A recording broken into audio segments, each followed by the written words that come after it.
pemerintah begitu brengseknya lebih mengutamakan pembangunan IKN yang tidak jelas yang berada di hutan sana. Sudahilah kita berdiskusi omong kosong. Lebih baik kita membangun gagasan untuk menunjukkan people power. People power.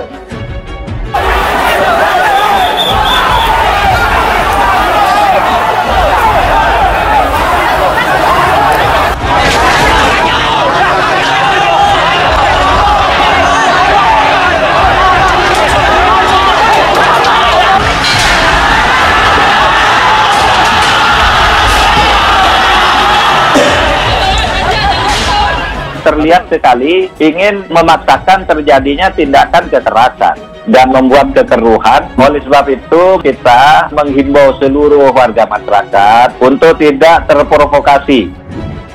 Tapi di negeri ini ribuan orang harus terpaksa ngantri minyak goreng. Harus ngantri.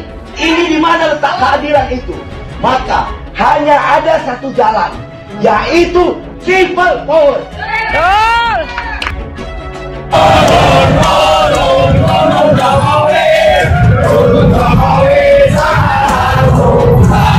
Pemerintah mendengar semua aspirasi itu dan menjadikan pertimbangan di dalam berbagai keputusan penting. Tidak ada yang diabaikan. Pemerintah mengetahui bahwa sekelompok orang memiliki keinginan untuk memanfaatkan situasi. Oleh sebab itu, kita harus hati-hati karena yang seperti ini, kelompok yang tidak berani selalu menerapkan provokasi dan menyatakan setiap kebijakan pemerintah itu salah. Mereka sudah mulai memanfaatkan orang-orang yang wanita, perempuan digunakan, dimanfaatkan. Tangkap mereka, hajar mereka, hantam mereka. Semua itu harus dihentikan, harus dilawan, dan tidak bisa dibiarkan lagi. Transaksi apa di balik ini? Ini yang harus kita bongkar. Makanya kita harus lihat, bongkar kepada seluruh rakyat Indonesia. Bangkit melawan. Bangkit melawan dan jangan takut.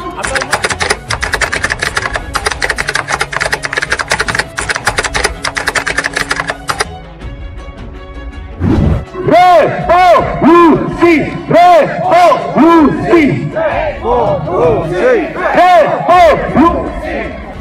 Presiden Joko Widodo bukan hanya terlibat penuh dalam rapat pematangan pemindahan IKN di Penajam Pasir Utara, Kalimantan Timur itu. Namun, Jokowi juga sudah menentukan nama ibu kota negara baru, yakni bernama Nusantara. Kita sudah cukup dibodohi. Kita sudah cukup dikibuli oleh Jokowi, kawan-kawan. Rencana untuk pindah ibu kota itu sudah digagas sejak lama. Bahkan sejak era Presiden pertama Republik Indonesia, Insinyur Soekarno. Dan sebagai bangsa besar yang sudah 74 tahun merdeka, Indonesia belum pernah menentukan dan merancang sendiri ibu kotanya.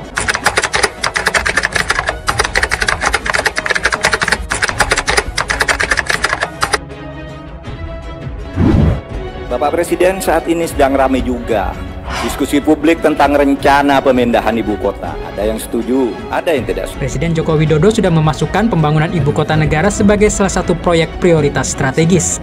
Awal pemindahan ibu kota negara baru akan dilakukan pada 2024 mendatang. Kita sudah cukup ditipu-tipu oleh Jokowi, kawan-kawan. Hari ini menjadi hari perlawanan kita. Kita menolak Jokowi membodohi rakyat Indonesia lagi.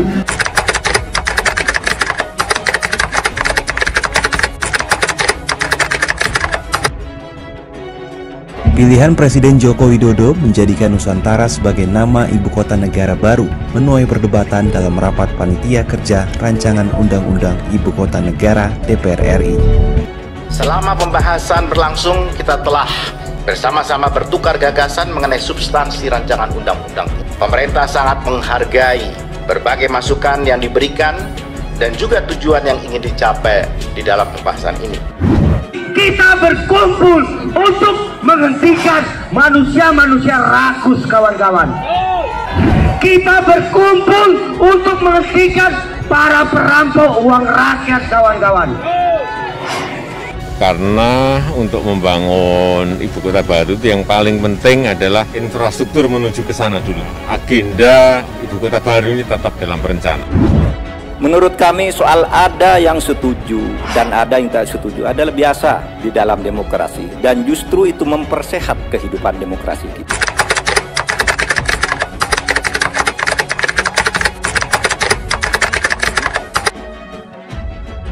Kita hari ini tidak lagi melawan kekuasaan.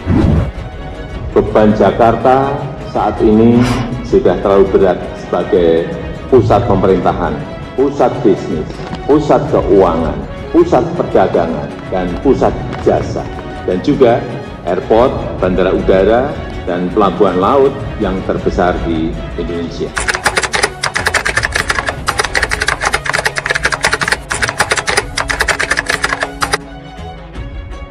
Tapi kita melawan para penguasa jahanam, kawan-kawan. Kita melawan karena kita muak.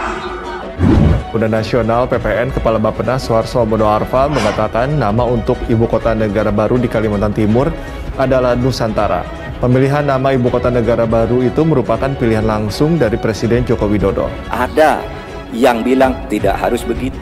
Yang penting kalau semua nanti sudah siap, maka barulah pemindahan yang resmi dilakukan dengan pembentukan undang-undang baru atau perubahan terhadap undang-undang yang sudah ada.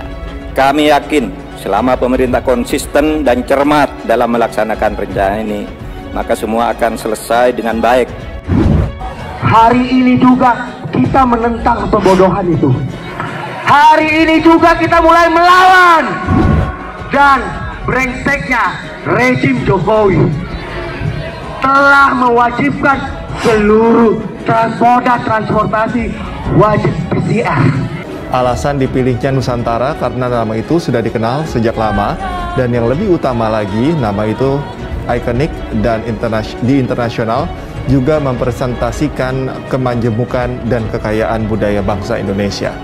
Kita kan tidak mungkin membangun ibu kota negara sulapan dalam waktu 2 tahun, 3 tahun, 4 tahun.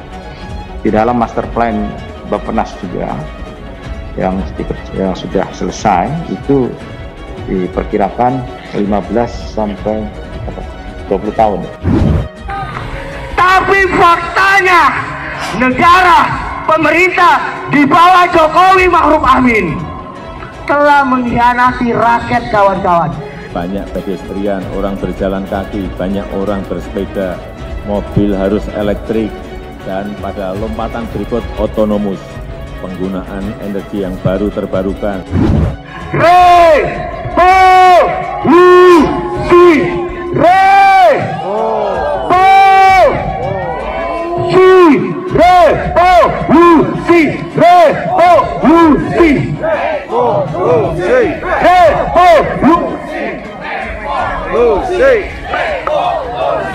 Benar, kawan-kawan, kita harus gaungkan revolusi.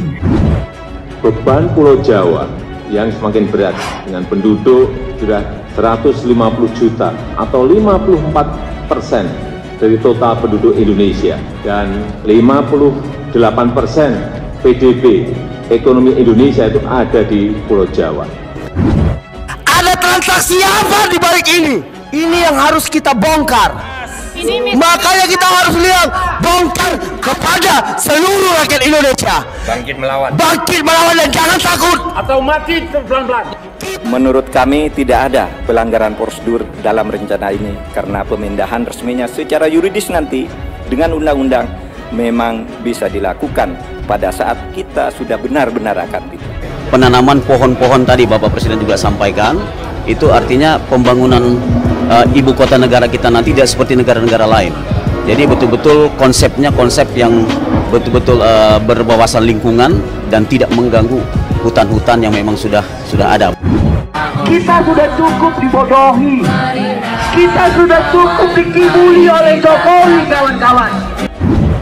Kita tidak bisa terus-menerus membiarkan beban Jakarta dan beban Pulau Jawa yang semakin berat dalam hal kepadatan penduduk, kemacetan lalu lintas yang sudah terlanjur parah, dan polusi udara dan air yang harus segera kita tangani.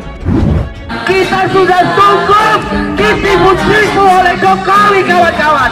Hari ini menjadi hari perlawanan kita. Kita menolak Jokowi membodohi rakyat Indonesia lagi.